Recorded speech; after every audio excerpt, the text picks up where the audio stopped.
Hi everyone, this is Jess from Cook Smarts. Today I'm going to teach you how to make a really quick homemade tomato sauce. Just because it's the end of the summer and that tomato season is pretty much over doesn't mean that you should stop making tomato sauces. You only need a couple of ingredients, some olive oil, some minced garlic, some minced shallots, and a can of diced tomatoes, and a couple basil leaves, and you're pretty much set. Ideally, you also have an immersion blender so you can blend it all together to make a really nice pureed sauce, but if not, you can have a more chunky sauce. It's totally up to you.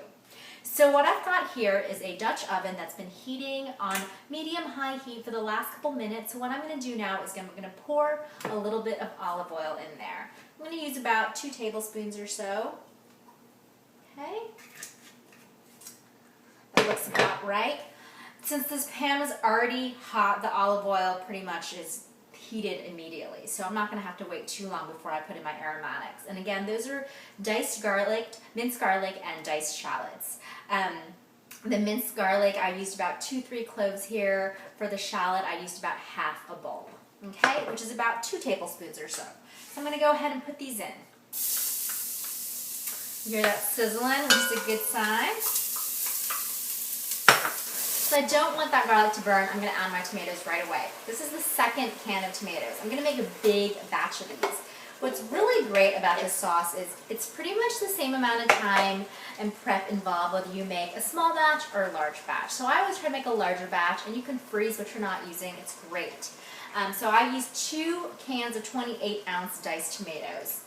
Okay, so I'm just going to give this a little bit of a stir so we get that garlic and diced shallot distributed through the tomatoes.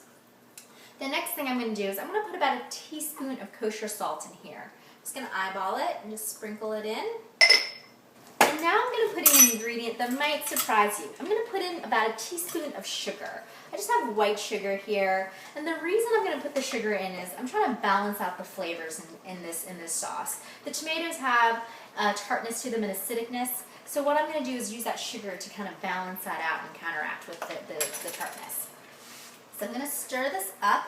I'm going to let this chill out on this medium heat or so for the next 15 minutes. I'm just going to let it simmer and do its thing. So this is really a master sauce, so you can take it in any direction you really want. At the end of it, we're going to put a couple of basil leaves.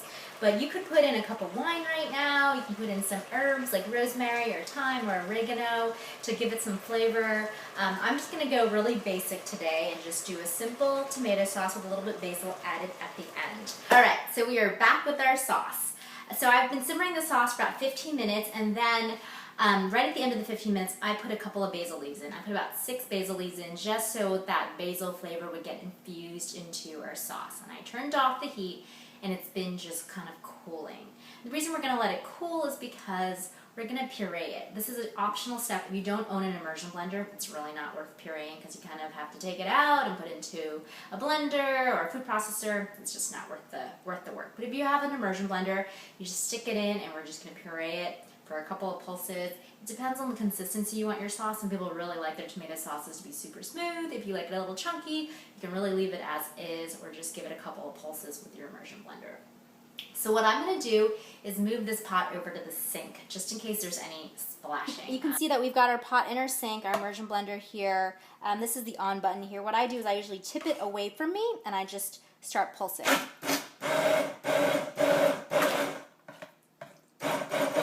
Give it a little spin, a couple pulses.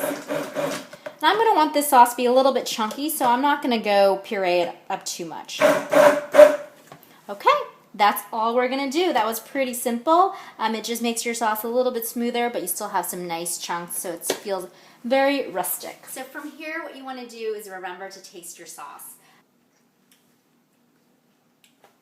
That's delicious.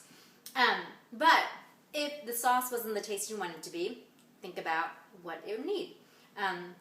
If it's a little bit bland, still you can put a little more kosher salt in. If it's too tart, you can feel the acid, taste the acid of the tomatoes, you can put a little more sugar in. If you want it to be spicier, you can put some red pepper flakes in, or a little bit of cayenne or chili powder even. So really up to you what you want to do. You could also put in a little bit of cream to make this a creamier sauce and just kind of stir it up and you have a creamy tomato sauce. All right, so pretty simple. Again, you can make a large batch, freeze up whatever you need. I'm gonna go ahead and eat this with both pasta this week, and I'm gonna put a little bit into a minestrone soup to give that minestrone soup a little bit of flavor. But this is really great over vegetables. It's really great as a pizza sauce. So lots of possibilities with this. Thanks for joining us at Cook Smarts. We're always hoping to help you live happier, simpler, and smarter in your kitchen.